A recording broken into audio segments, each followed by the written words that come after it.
जय माता दी। नमस्कार दोस्तों, स्वागत है आप सभी का हमारे YouTube चैनल लक्ष्मी शर्मा की कहानियाँ पर। ओम नमो भगवते वासुदेवाय।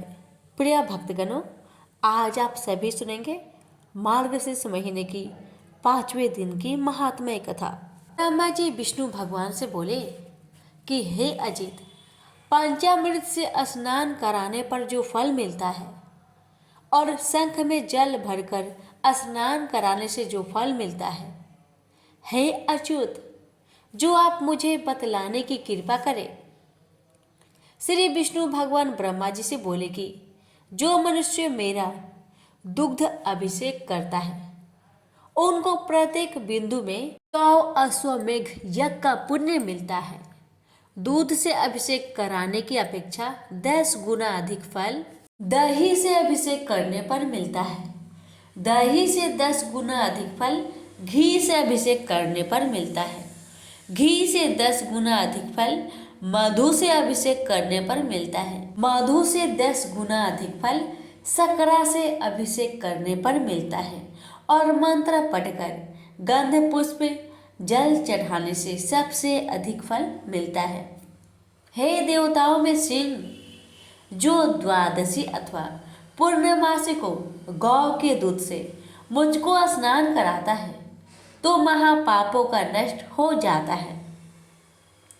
जैसे दूध से दही, घी आदि पदार्थों की उत्पत्ति कही गई है, इसी तरह दूध स्नान से शेष समस्त कामनाओं की सिद्धि होती है।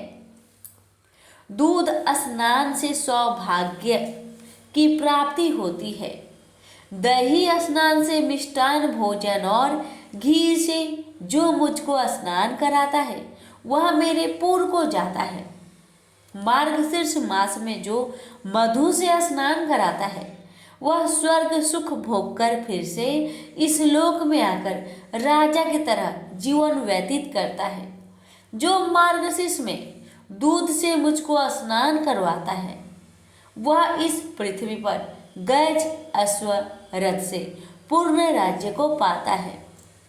हे पुत्र, जो मार्गशीर्ष मास में मेरा परम भक्त श्रेष्ठ दूध से स्नान करवाता है वह स्वर्ग में जाकर श्रेष्ठ होता है और चंद्रलोक, इंद्रलोक, रुद्रलोक और वायुलोक में पूजित होता है। हे सूत, दूध से स्नान करवाने पर तेज और बुद्धि की वृद्धि होती है और दुर्भाग्य का नाश हो जाता है।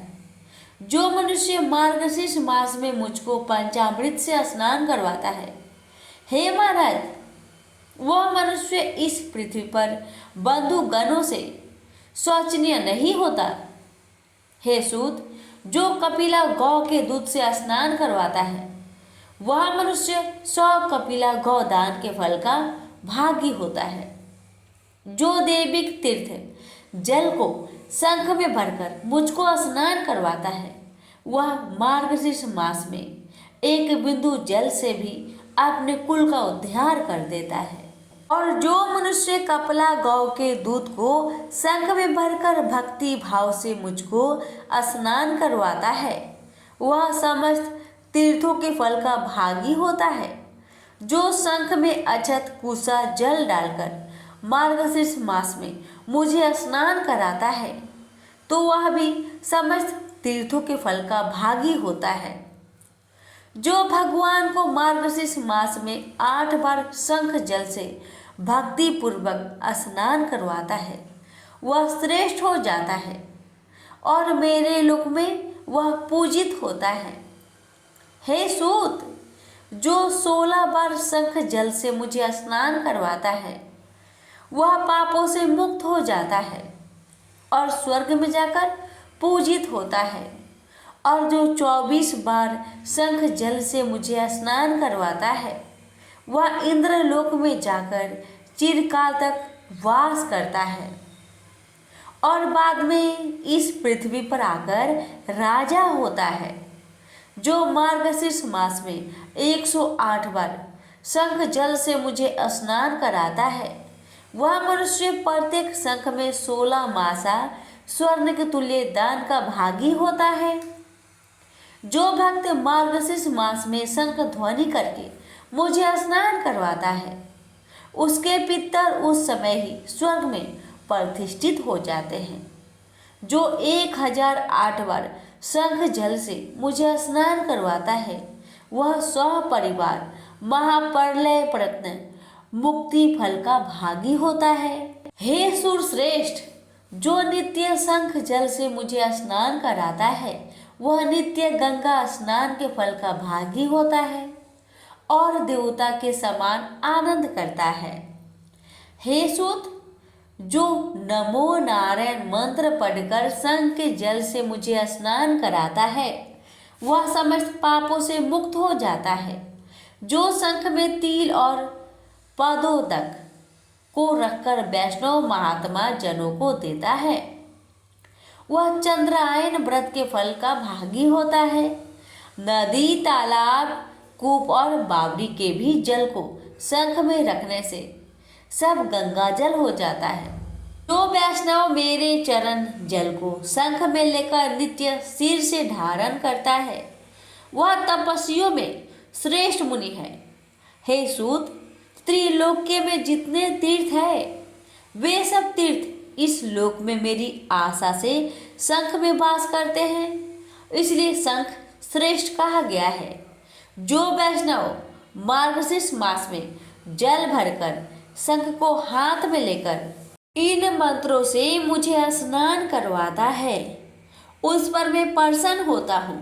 शंख के आदि भाग में चंद्रमा देवता, शंख के कुक्षी में वरुण देवता, शंख के पृष्ठ भाग में प्रजापति देवता और शंख के अग्र भाग में गंगा तथा सरस्वती वास करती है।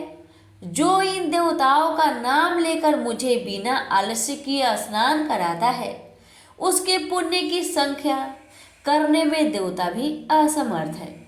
हे देवेश, जिसने मेरे सामने पुष्प जल अक्षत से युक्त शंख का पूजन किया, उसके घर में सर्वत्र मुख वाली लक्ष्मी का वास होता है।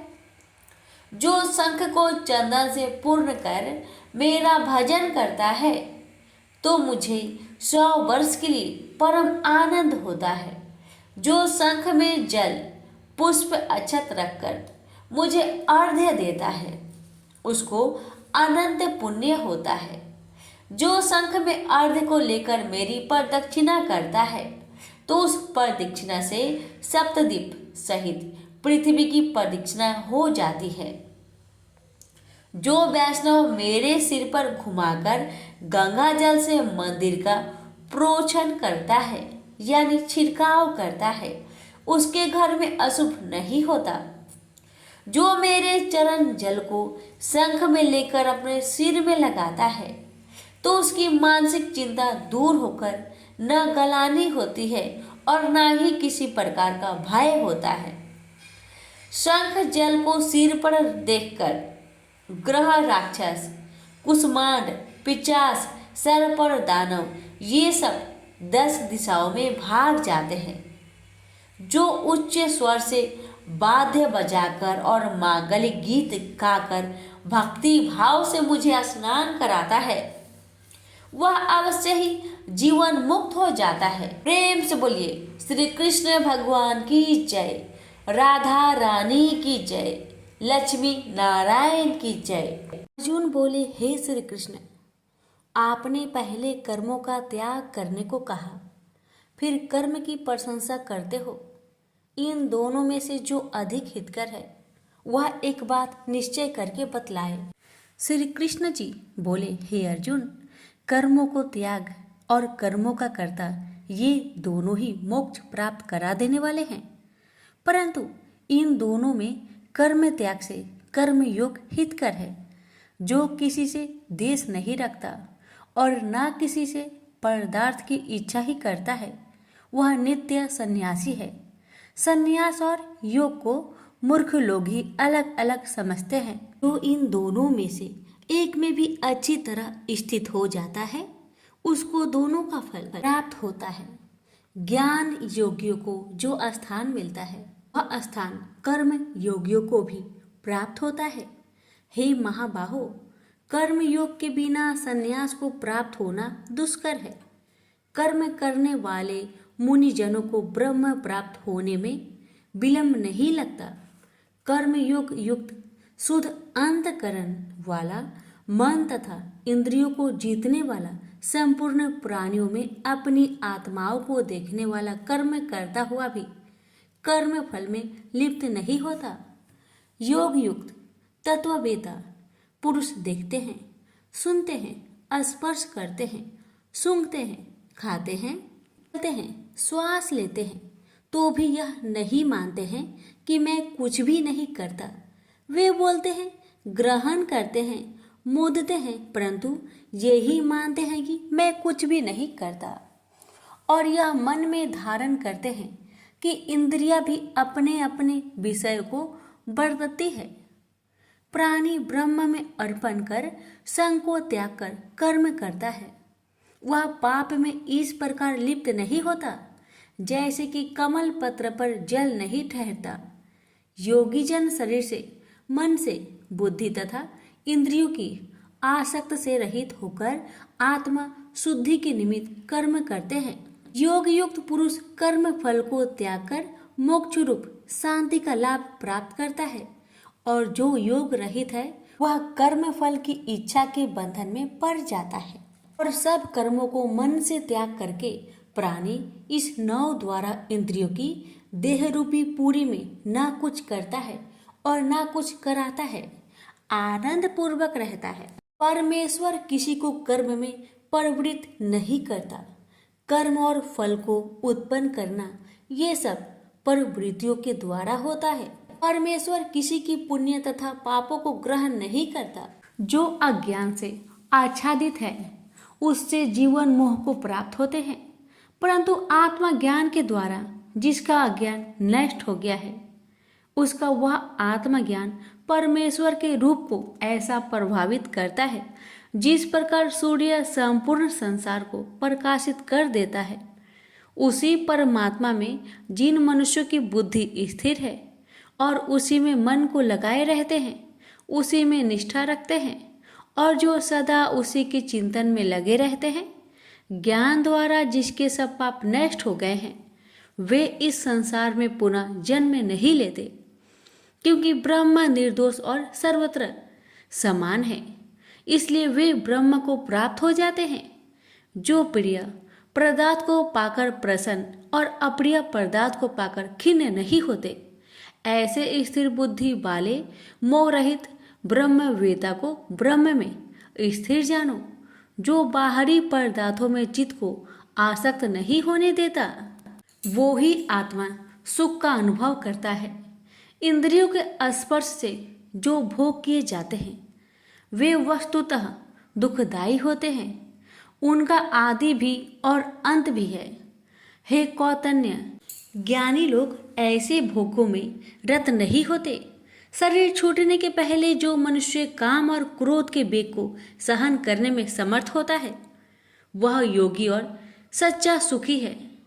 जो योगी आत्म सुख से सुखी, अंतरात्मा के आनंद से आनंदित और अंतर ज्योति से ही प्रकाशित है, वह ब्रह्म रूप होकर ब्रह्म निर्वाण को प्राप्त होता है।